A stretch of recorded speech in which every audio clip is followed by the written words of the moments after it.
a total disregard for human life. That's how a judge described the woman who was found guilty of causing the deaths of 2 young brothers in September 2020. This was no mere accident. It was entirely avoidable, if only the perpetrator hadn't felt so entitled to her reckless behaviour.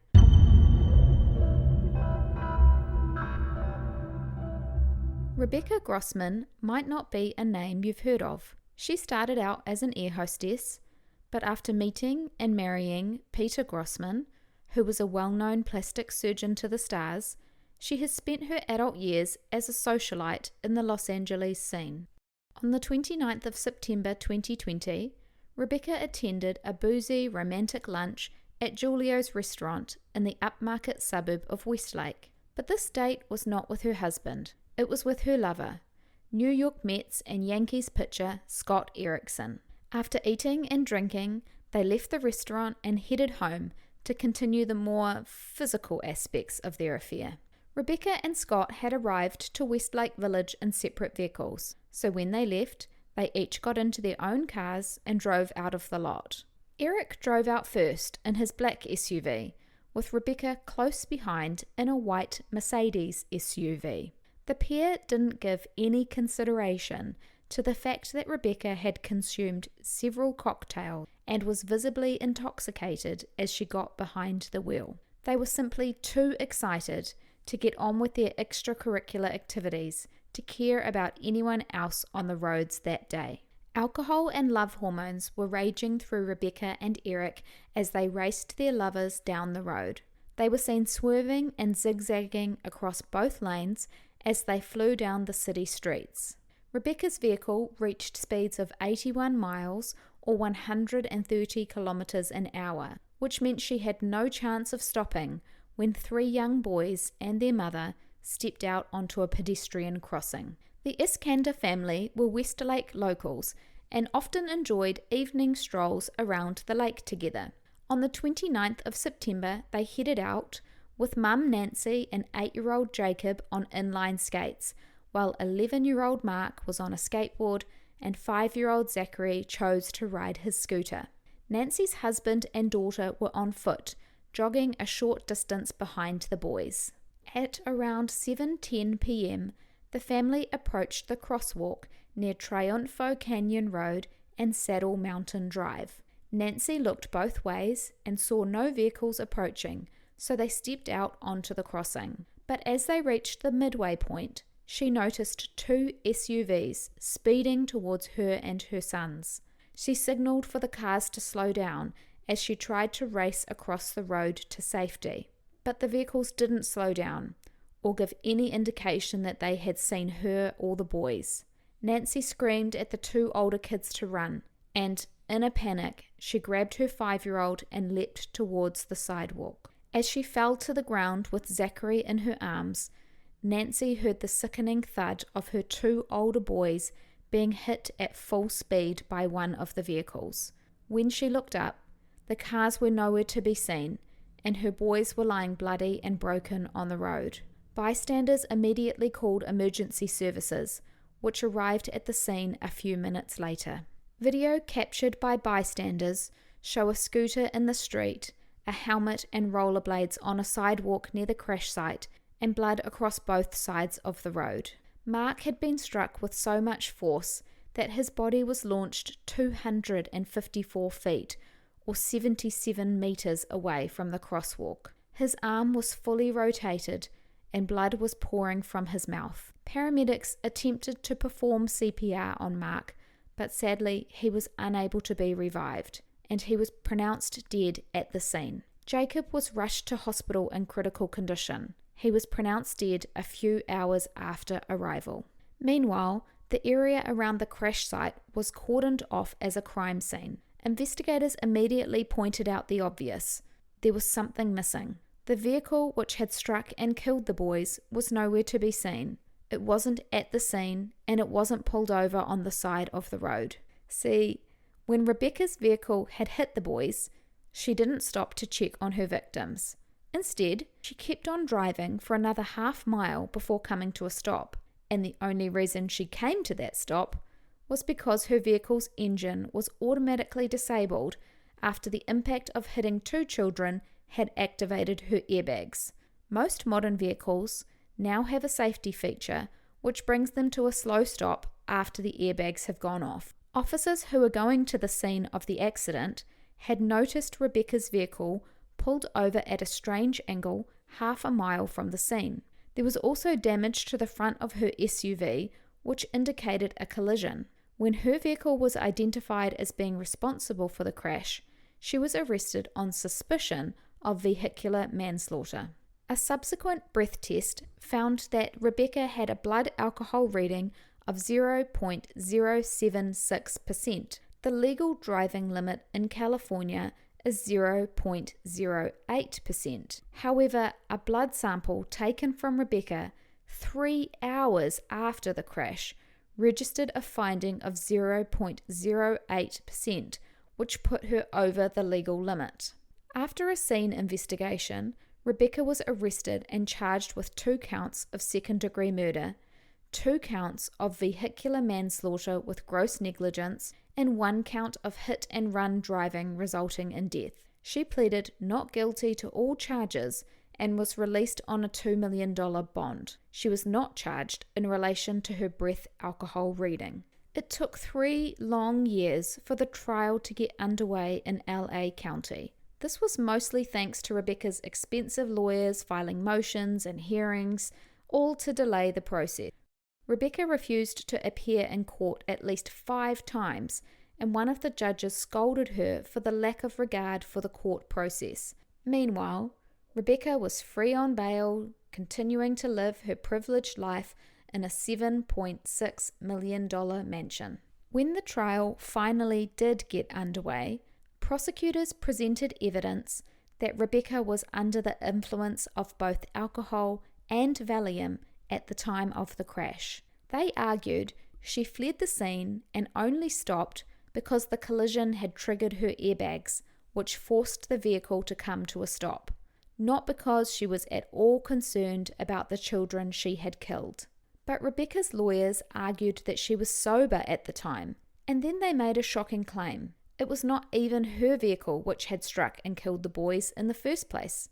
They blamed it on the black SUV in front of Rebecca, the vehicle which was being driven by her lover, Scott. However, the physical evidence collected at the scene contradicted this claim. Scott's vehicle showed no damage, whereas Rebecca's pristine SUV showed significant damage to the front bumper and hood.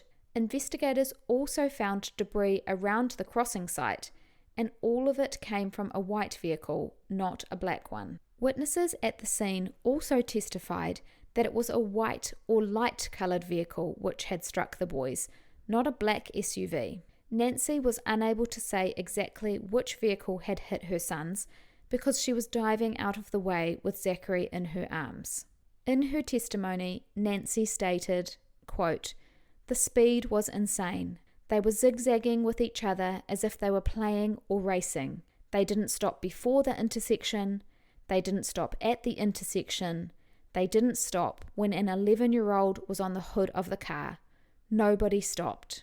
End quote. Nancy's account was backed up by the data recorder from Rebecca's white Mercedes. It showed she was speeding at up to 81 miles per hour in the minutes before the collision. She tapped the brakes and slowed to 73 miles per hour less than 2 seconds before a collision which set off her airbags. The recorder also showed that someone had attempted to turn the vehicle back on not long after the engine was deactivated. The prosecution argued that Rebecca intended to drive away from the scene, but the safety features meant the vehicle wouldn't turn back on again. The defense attempted to explain the vehicle data by saying it was Scott's car which hit the boys. This caused Mark to fly through the air and onto the hood of Rebecca's vehicle, which triggered her airbags. And they asserted that it was a tow truck driver who tried to turn the vehicle back on, not Rebecca. The court also heard from the officer who had taken Rebecca's statement at the time of the collision. According to his testimony, Rebecca told him she knew she had hit something, but she didn't know what it was.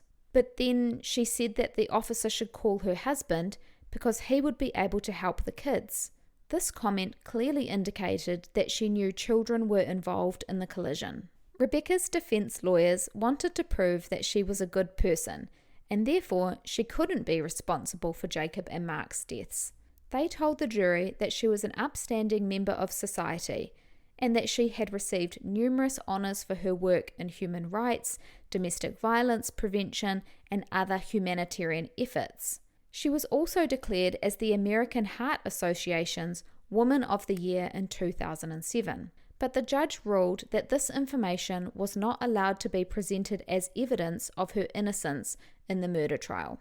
Rebecca's husband testified that they were separated at the time of the collision, although they were still living together and appeared as a couple at social events.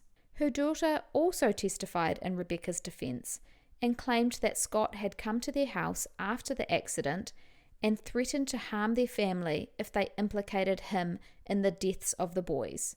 In their opinion, this proved that he was the one responsible, not Rebecca.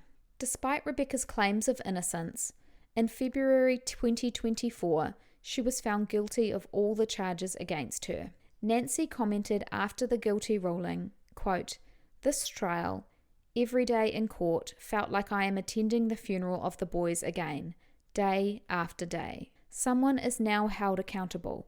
Mark and Jacob did not die. Mark and Jacob were murdered." End quote. Rebecca was facing up to 34 years in prison for her crimes. As she awaited sentencing, she wrote a letter to the judge begging for mercy. Quote, "I swear to you, I would have driven my car into a tree to avoid hitting 2 little boys. From the very beginning, the facts have been distorted and misrepresented, turning the tragic accident into murder and me into a cold-blooded killer.